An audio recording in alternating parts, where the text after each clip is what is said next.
Se você é apaixonado por história, prepare-se, porque hoje nós vamos voltar para o ano de 1866, em plena Guerra do Paraguai, para relembrar um episódio que é quase um fantasma nos livros oficiais. Hoje vamos falar sobre o combate de Itororó. Um confronto tão intenso quanto misterioso, travado bem perto das margens pantanosas do arroio Itororó, em território paraguaio. Pouquíssima gente conhece essa batalha, mas os relatos, tanto os oficiais quanto principalmente os não oficiais, revelam cenas de pura coragem, erros estratégicos monumentais, disputas internas entre os comandantes e acontecimentos que mudaram completamente o destino dos exércitos aliados. Esse combate foi um microcosmo do que era a guerra, brutal, confusa e cheia de heróis anônimos. Antes de a gente mergulhar nessa história fascinante, eu peço para você se inscrever aqui no canal O Tempo.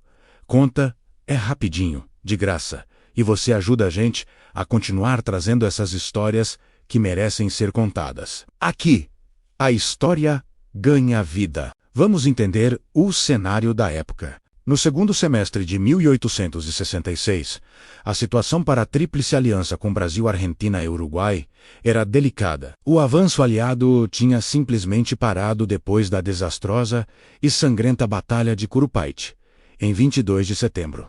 Foi um massacre, milhares de homens morreram em um ataque frontal fracassado, e o moral das tropas estava no chão. O exército estava desmotivado, ferido e atolado na lama. Enquanto isso, do outro lado, o Marechal Francisco Solano Lopes, o líder paraguaio, não perdeu tempo. Ele aproveitou a paralisia dos inimigos para reforçar suas posições defensivas em vários pontos estratégicos, perto da fortaleza de Humaitá, que era o grande objetivo dos aliados. Um desses pontos era justamente Itororó. Imagina um lugar de mato fechado, uma vegetação densa, quase impenetrável, cortada por um riacho estreito, mas fundo o suficiente para virar uma armadilha mortal e atrasar qualquer ataque inimigo. Os registros mostram que, depois de Curupayty, o comando aliado começou a enviar pequenos grupos de reconhecimento para perto dessa região. Segundo documentos brasileiros da época, entre 1.2 e 1.500 homens foram enviados em colunas pequenas, com a missão de estudar o terreno. E o que eles encontraram foi um pesadelo logístico. O terreno era composto por pântano raso, onde se afundava a cada passo, mata densa que impedia a formação de linhas de batalha, solo escorregadio e áreas com visibilidade quase nula. Era o campo de batalha perfeito para uma emboscada. Essa geografia traiçoeira tornaria o combate, que estava por vir, especialmente perigoso e sangrento. Agora vamos para a véspera do combate. No dia 7 de dezembro de 1866, os relatos indicam que uma pequena coluna do exército brasileiro, comandada pelo Major José Carlos de Almeida Rocha, avistou uma movimentação paraguaia muito intensa perto do arroio. As estimativas dos números variam bastante, como quase tudo nessa guerra, mas documentos da época sugerem que havia entre 800 e 1.000 soldados paraguaios espalhados pela região, entrincheirados em pequenas fortificações improvisadas, feitas de terra e troncos de árvores. Existe um diário não oficial que supostamente foi escrito por um soldado do 42º Batalhão de Voluntários da Pátria, que descreve a tensão daquela noite. Ele menciona que durante a noite era possível ouvir gritos, tambores e passos torpes vindos do lado paraguaio. Era como se eles estivessem fazendo muito barulho de propósito, tentando parecer mais numerosos do que realmente eram. Uma tática de guerra psicológica para intimidar os brasileiros antes mesmo do primeiro tiro. A noite foi longa, cheia de ansiedade e com a certeza de que o amanhecer traria o som do combate. A atmosfera era pesada, e cada soldado sabia que o dia seguinte poderia ser o seu último.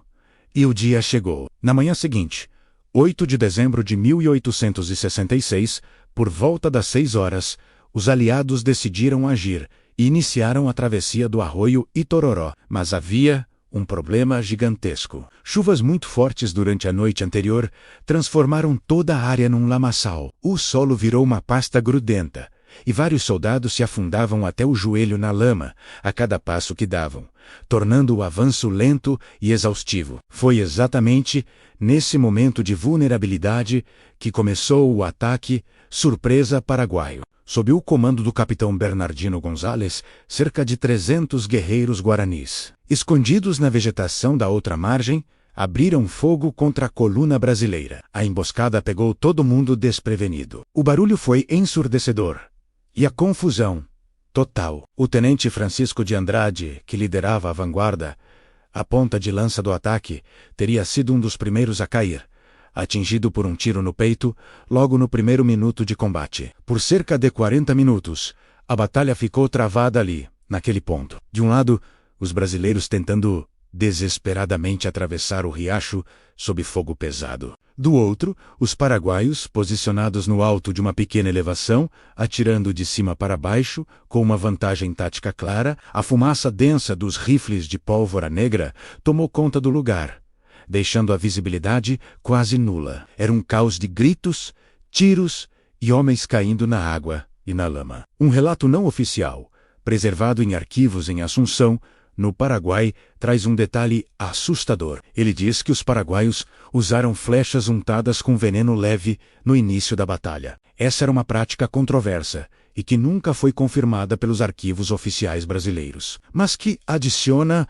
uma camada ainda mais sombria à brutalidade daquele confronto. Imagina o terror dos soldados, não só com as balas, mas também com a possibilidade de serem atingidos por flechas envenenadas. O início do combate de Itororó foi um verdadeiro inferno. A situação para os brasileiros era desesperadora, mas ela estava prestes a mudar. A virada aconteceu quando o reforço comandado pelo coronel Apolinário de Oliveira finalmente chegou ao campo de batalha, trazendo cerca de 500 homens adicionais. E, mais importante, com eles veio a artilharia leve. Com os canhões em posição, os brasileiros finalmente conseguiram bombardear as posições paraguaias na outra margem, dando a cobertura necessária para que a infantaria conseguisse, enfim, empurrar os paraguaios para o outro lado do rio. Quando os brasileiros cruzaram, o combate virou um corpo a corpo brutal, selvagem. Os relatos falam de homens lutando com baionetas quebradas,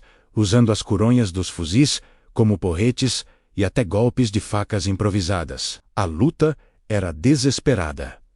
Pela sobrevivência, testemunhas da época contam que o pequeno arroio Itororó ficou vermelho com o sangue dos combatentes de ambos os lados. É no meio desse caos que surge uma história incrível, uma daquelas que nunca entram nos livros oficiais. Contam que um menino, um tambor do exército brasileiro de apenas 14 anos, chamado Joãozinho Guará, continuou tocando seu tambor incessantemente para manter o moral da tropa em alta, mesmo depois de ter sido ferido na perna. O som do tambor dele era um sinal de resistência, um chamado para que os soldados não desistissem. O nome de Joãozinho Guará nunca foi celebrado como o de um grande herói nacional, mas ele aparece em cartas trocadas por soldados da época. Um herói anônimo que fez a diferença no meio do inferno. Por volta do meio-dia, depois de horas de combate intenso, o exército paraguaio começou a recuar de forma organizada, deixando o campo de batalha para os aliados. As estimativas das baixas do lado paraguaio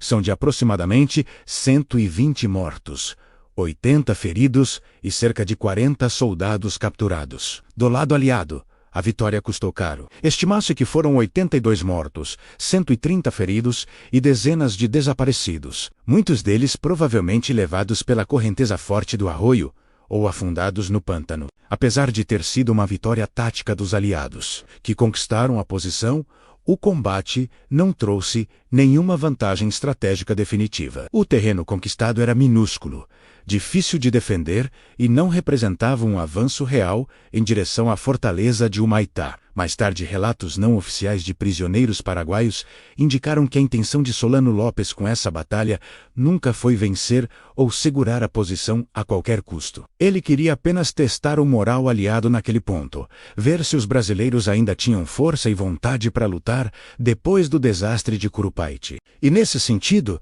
ele conseguiu. A batalha mostrou que os aliados ainda estavam dispostos a pagar um preço alto em sangue por cada palmo de terra. Então, Por que uma batalha tão sangrenta e cheia de histórias de bravura caiu no esquecimento? O combate de Itororó foi ofuscado por outras batalhas maiores e mais decisivas da Guerra do Paraguai. Nos registros oficiais, ele é frequentemente tratado como um confronto menor, uma simples escaramuça. Mas para os soldados que lutaram e morreram ali, naquele riacho lamacento, Itororó foi um inferno na terra. A história dessa batalha é cercada de mistérios. Acredita-se que parte dos corpos dos soldados desaparecidos pode ter sido arrastada por animais selvagens da região ou simplesmente levada pelo rio. Outras versões, passadas de geração em geração, dizem que moradores locais, compadecidos com a cena, enterraram muitos dos combatentes em covas anônimas, sem registrar seus nomes,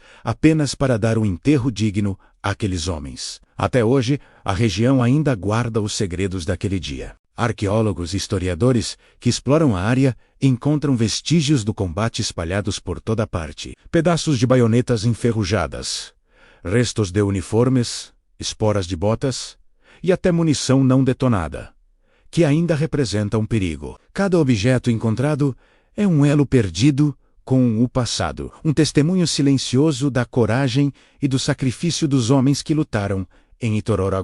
Essa foi a história de uma batalha esquecida, mas que nos lembra que a guerra é feita não apenas de grandes generais e estratégias, mas também de pequenos heróis, atos de bravura e tragédias anônimas. Obrigado por assistir até aqui. Se você gostou de conhecer essa história, não se esqueça de deixar o seu like, compartilhar com seus amigos e, claro, se inscrever no canal O Tempo.